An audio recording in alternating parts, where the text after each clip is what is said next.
Hey everyone, and welcome to the Hudson Lawn Care YouTube channel. In today's video, we're going to be taking a look around the Ferris walk-behind mower that I use for my commercial business, and just going to do a general overview since there's not really many videos on YouTube and just the internet as a whole about this machine. The particular model number on this mower is the DDSKAV17. It's a 17 horsepower, 52-inch hydro walk-behind mower. And I've been using this for a while, and it's been a fantastic mower for me, but it might not be for other people. So figured I would do a walk around and talk about some of the components and things about this mower to help you better decide if this is a good fit for your starting lawn care business. I dubbed over the original intro for the video because I kind of stumble and fumble my words without a script, and I still might in this intro. So expect a lot of and in this because I didn't have a script. I'm just talking about my mower. So I'm going to let the video play out as originally intended. Thank you so much for watching, and enjoy. So it's a dual drive mower, so you can see right there there's two hydro reservoir tanks. So this is a hydro walk behind mower, which means it's not belt driven, there's no gears or any stuff like that, which is why I love this mower so much in most hydro walk behind mowers. But we're just going to start from the back here and just kind of go over the basics. So this is the dash. Obviously this is a much older mower, so you're going to have definitely some interesting things going on here, to say the least. But somebody actually put an hour meter, so you can kind of see what the hours roughly look like. 1319.6. But this is a pistol grip, so the handles go outwards. And yeah, I don't think the centralized controls were even made yet for this mower, but these are your operator presence. So if you fall off the mower and let go, the blades and the motor will shut off unless you are in park, or yeah. Which brings us over here to the parking brake. These are kind of backwards to the current design, but usually on the newer, like the FW35, 45 models, you would have to put the brake down to put it in park. But as you can see by the sticker, out like this is the parking brake position, and then bringing it back like this disengages that arm, which you can see put the brake in behind the wheels. Like I said, it's a pull start model, so you only have a off and on position with your key. They do make a battery or electric start version of this. I think it's a 23 horsepower engine on that one. But yeah, you just got your on and off, and then whereas the newer mowers have a bar up here for your speed, it's just down here. It's a little less convenient, but it works just the same. You just, well, put it out of park. You just push it all the way up, which opens up your handles. If I pull it back, it closes the handles, which makes for more precise movements and stuff like that, which is a great selling point of a walk behind mower. But as you can see, no issues. There's a grease point that people will probably miss right up under here. Let me see if I can find it right here above my finger. So that is to grease this, so pretty important. But you got your throttle and independent choke. I always like when they're not combined. And then electric PTO, which is always fantastic.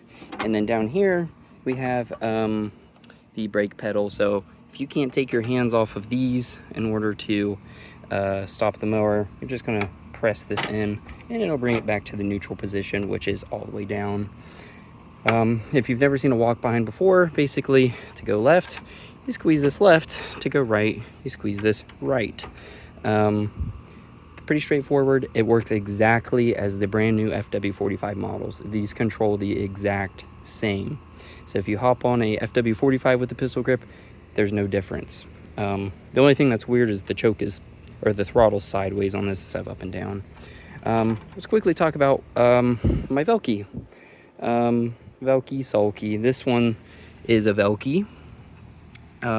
It's the older style, so it's got like the sulky hookup, and I got a couple spacers on it so it doesn't wiggle quite as much. And the person I bought this from, I bought this used as well. Just has these, I believe these are Harbor Freight. They're no flat tires, so they don't take air. They're plastic. They do the trick as long as you're not mowing a wet hill. They won't slip. Do I recommend them? Probably not. You should definitely probably get some rubber bulky tires, but we're finishing out the season here, so not really too worried about that. Like I said, 17 horsepower Kawasaki motor, FH500V. Here's your 2 hydro reservoir tanks.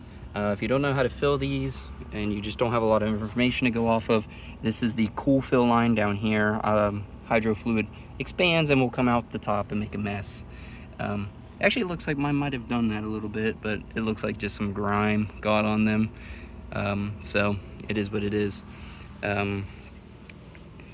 To change the deck height on one of these mowers, you just got these spacers on the front of the casters. This pin pulls out, and then yeah, you just slide everything out. This tire just pops off, and I believe these are in inch or half-inch increments. I couldn't tell you right off the top of my head. Plus, I don't have my glasses on, so yeah, you just pop those off and you can adjust, and then you can do some very micro adjustments with these spacers here to your blades. So I really wouldn't recommend fiddling with that, but it is an option. Down in here are your fans to cool the hydro fluid. Then you got a anti-scalp roller on the front, which are fantastic. If you're running a bigger mower and it doesn't have that, you should either replace it or make sure you get a mower that has one. Let me get my shadow out of your way. Same thing on the other caster. A lot of people talk about hating these, but I think it's way better than the pull pin design where you have to pull the cotter pins on the floor and then drop the deck down. It's a pain in the butt unless you got a couple people to help you. Maybe not so much on the 36 models, but if you're trying to do that on a 52, yikes. This is a brand new fuel tank. I had this mower gone through at the dealer.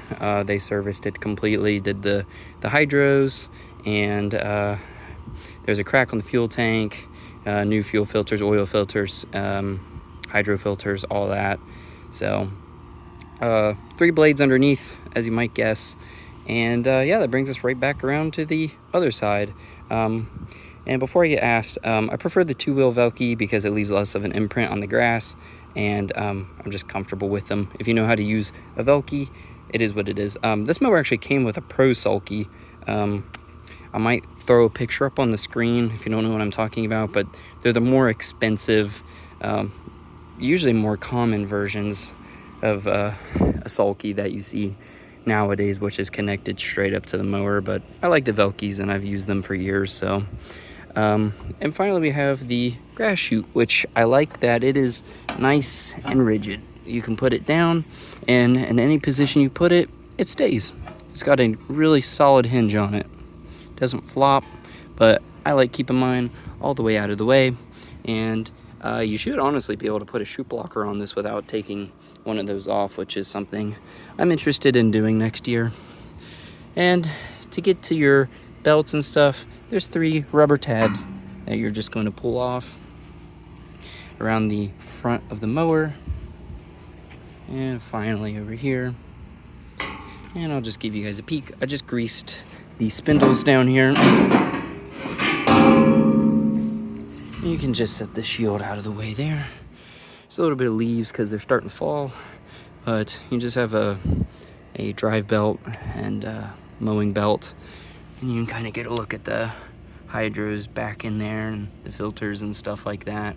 So I guess this will be useful if you need a belt diagram or anything like that. But yeah, and that's how you can freewheel or put the thing in neutral and push it, but God forbid you have to do that, you know.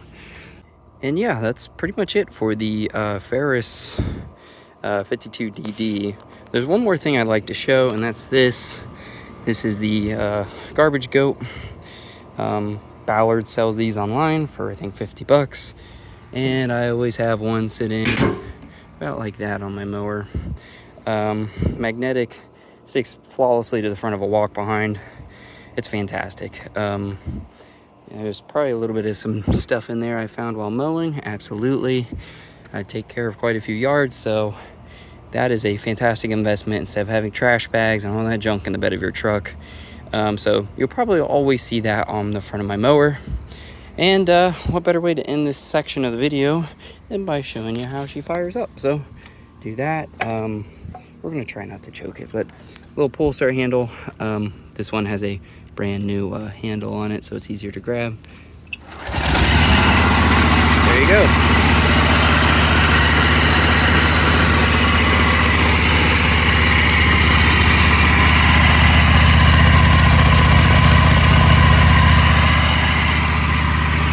Is it the smoothest running mower in the world? No.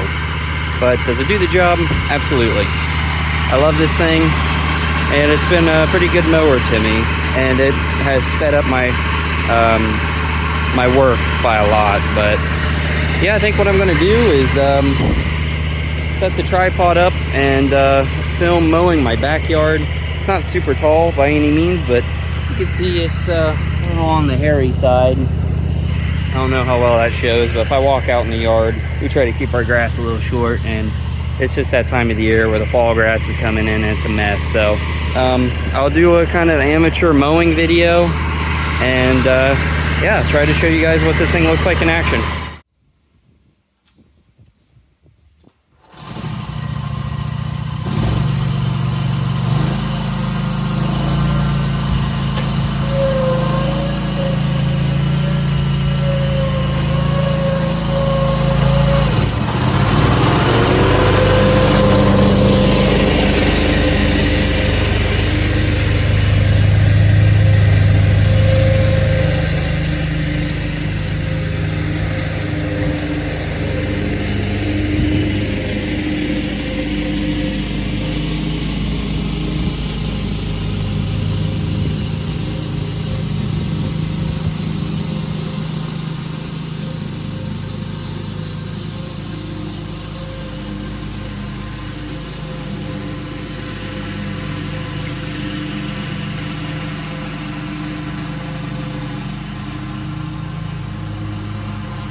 Alright. Not sure how well all this is showing, so I'm just going to bring you back here. So I picked a pretty poor time of the day to do this. Also, right there where that stump is, there's a little patch of gravel and some a little bit of a cinder block sticking out of the ground. Couldn't tell you too much about that because yeah, it wasn't me. But we'll take a quick look at any sort of stripes or anything. The mower does stripe, just not the best on my weedy yard, but I'll try to enhance image. Yeah, it's not showing up too well, but there's little itty bitty stripes in the yard. They don't really make a stripe kit for this, and I'm not going to go make a DIY one for what will inevitably become a backup mower. So, you can kind of see it, I think. I can't really see. The sun's all over the screen. But I think I'll go ahead and double cut this. I'll just record a sideways angle and get a quick shot of that. It's not like it's going to really checkerboard it out on my crabgrass yard, but maybe I'll take you guys one day and show you mowing a fertilized yard with it.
Well, besides the Ferris looking like it's floating off the ground there, don't worry, there's just a hole. This yard's full of them. Hopefully this was a little bit of an informative video, and maybe will help you decide if this is going to be a machine that's going to work for you starting your lawn business, since this has been my first year fully in business by myself. And yeah, if you guys have any questions, let me know. I may not be able to help you with the most technical questions in the world, but I'll be able to hopefully give you an idea of if this will suit your needs. Obviously this is a flat, little bumpy yard. Works good for propping up over obstacles like over there. But this was just supposed to be an informative video to help you guys figure out if this will work for you, or just to see a machine in action, because that's always pretty cool. So thank you so much for watching. I don't know if this is going to be the first or whatever video on the channel, but consider subscribing, and let me know what you want to see on the channel. I think next I'll do a video on my 38-inch John Deere walk behind, do a little overview of that little hunk of junk. But please consider subscribing. Let me know what you want to see. And yeah, I don't know what else to say besides that, but thanks for watching, and I'll see you guys in another one.